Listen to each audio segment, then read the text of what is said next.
जो भी हमें जॉब्स की रिक्वायरमेंट है हम उसको टीवी पे टेलीकास्ट करते हैं। This is what is advertisements on television.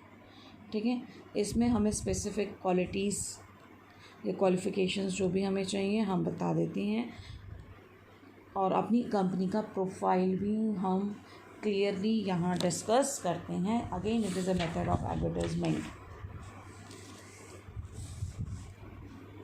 Next आता है आपका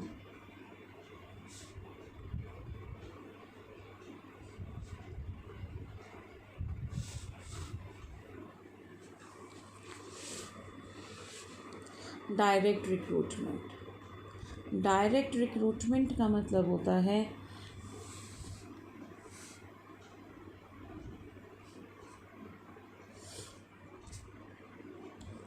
इसको भी मैं एक एग्जांपल लेके समझा रही हूँ।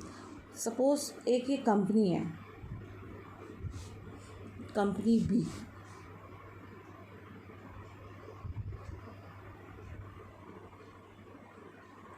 ठीक है, कंपनी है बी लिमिटेड। अब इस कंपनी में हमें क्या रिक्वायरमेंट है, हमें चाहिए 2 कारपेंटर, 3 प्लम्बर और 4 टेलर। हमारी रिक्वायरमेंट है we need 2 carpenters, 3 plumbers and 4 tailors. अब हम क्या करेंगे, अपनी कंपनी का जो नोटिस बोर्ड होता है उस नोटिस बोर्ड पे, कंपनी का नोटिस बोर्ड आप देखते हैं ना, कंपनी के बाहर एक नोटिस बोर्ड सा लगा हुआ है, यहाँ ये लिख देंगे, इसमें अपनी रिक्वायरमेंट मेंशन कर देंगे। हमें 2 कारपेंटर चाहिए, 3 प्लम्बर चाहिए, 4 टेलर चाहिए। अब इसमें एक और चीज़ क्या मेंशन होती है, date and time. Date, day and time. तो नोटिस बोर्ड पे क्या क्या लिखा होता है, हमारी क्या रिक्वायरमेंट है, हमें कारपेंटर चाहिए, प्लम्बर चाहिए, टेलर चाहिए, और ये मेंशन होगा आप किस दिन आके हमारी कंपनी में कांटेक्ट करो। सपोज़ मिस्टर ए हैं जो प्लम्बर है, इनको नौकरी चाहिए किसी कंपनी में।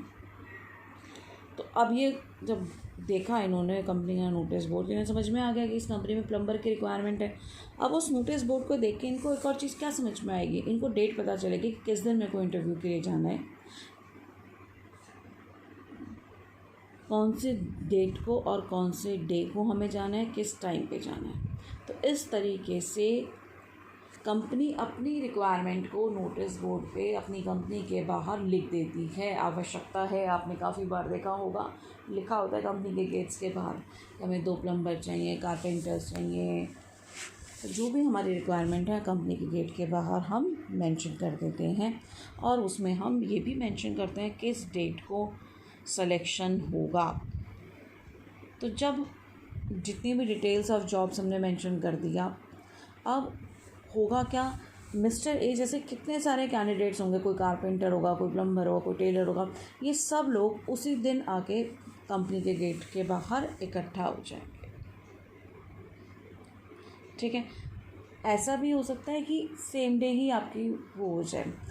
ऐसे कभी कभी नोटिस बोर्ड डेट भी मेंशन करेगी कि इस दिन को आना है, कल आना, संडे कांटेक्ट करो, इस दिन कांटेक्ट करो, या अगर आवश्यकता है ऐसे ही लिखा हुआ है, कोई डेट मेंशन नहीं है, तो आप जब भी जिस समय भी आप उस नोटिस बोर्ड को पढ़ रहे हैं, अगर वर्किंग आवर्स हैं, company is open, you can directly go and contact the company.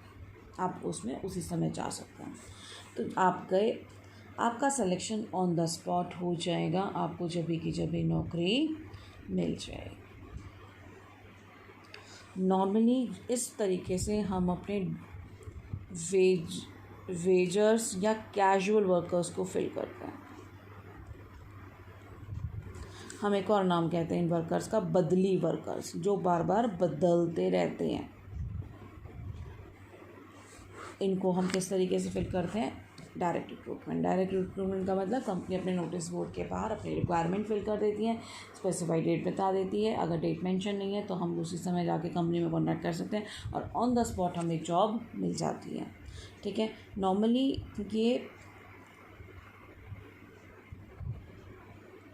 ये जो मेथड है this is used for casual workers या बदली workers. Casual vacancies, unskilled vacancies के लिए हम इसको यूज़ करते हैं। हम इसको यूज़ कब करते हैं? सुटेबिलिटी वेरी इंपॉर्टेंट, जो हमें हमारी केस स्टडी में हेल्प करेगा। They are suitable when there is a rush of work, काम बहुत ज़्यादा है, या कुछ हमारे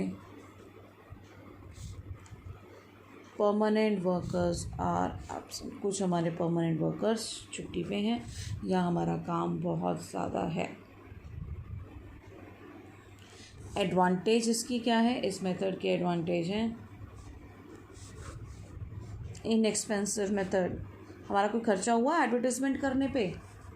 नो, हमने सिर्फ अपने कंपनी के नोटिस बोर्ड के बाहर लिख दिया, हमारा उसके अलावा कोई भी खर्चा नहीं हुआ। तो this is a inexpensive method of filling the job vacancies.